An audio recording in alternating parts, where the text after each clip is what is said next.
Economic survey में एक और टर्म आया था जिसका नाम है सर्विसिफिकेशन। अब ये होता क्या है?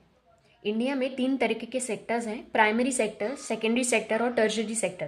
प्राइमरी मतलब ग्रोइंग क्रॉप्स, इस तरीके का जिसमें रॉ मटेरियल्स होते हैं। सेकेंडरी सेक्टर मतलब उन्हीं रॉ मटेरियल्स को कुछ मैन्युफैक्चर्ड गुड्स में कन्वर्ट करना। और टर्शरी सेक्टर्स होता है रिलेटेड टू सर्विसेज। अब जैसे आप देखेंगे कि जीडीपी में जो टर्शरी सेक्टर है उसमें सबसे कम लोग एम्प्लॉयड होते हैं, लेकिन वो सबसे ज़्यादा जीडीपी में कंट्रीब्यूट करता है। लेकिन प्राइमरी में सबसे ज़्यादा लोग एम्प्लॉयड हैं और सबसे कम लोग कंट्रीब्यूट करते हैं जीडीपी में। अब इसी के चलते एक नया ट्रेंड आ रहा है जिसमें जो मैन्युफैक्चरिंग सेक्टर है वो मैन्युफैक्चरिंग के साथ साथ सर्विस भी अपने गुड्स के साथ जोड़ रहा है, और इसी को कहा जाता है सर्विसिफिकेशन।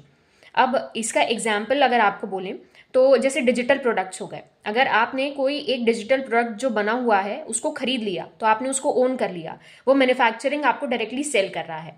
लेकिन वहीं पे इसको डायरेक्टली ना खरीदते हुए आप उन प्रोडक्ट्स का सब्सक्रिप्शन लेते हैं, तो वो सर्विसिफिकेशन हो गया कि आप हर महीने उसको रिन्यू करेंगे या उससे कोई रिलेटेड आपको सर्विसेज दी जाएंगी, इस तरीके से।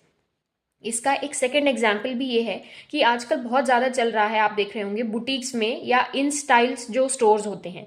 मतलब आप कहीं यूनिट पे जा रहे हैं, उन्हीं का दिया हुआ कोई कपड़ा आपको पसंद आता है और आप बोलते हैं हमको ये कपड़े का इसका कुछ बना के दीजिए। साथ में वो आपको स्टाइल के टिप्स भी देते हैं, आपसे रिलेटेड कस्टमाइजेशन भी करते हैं।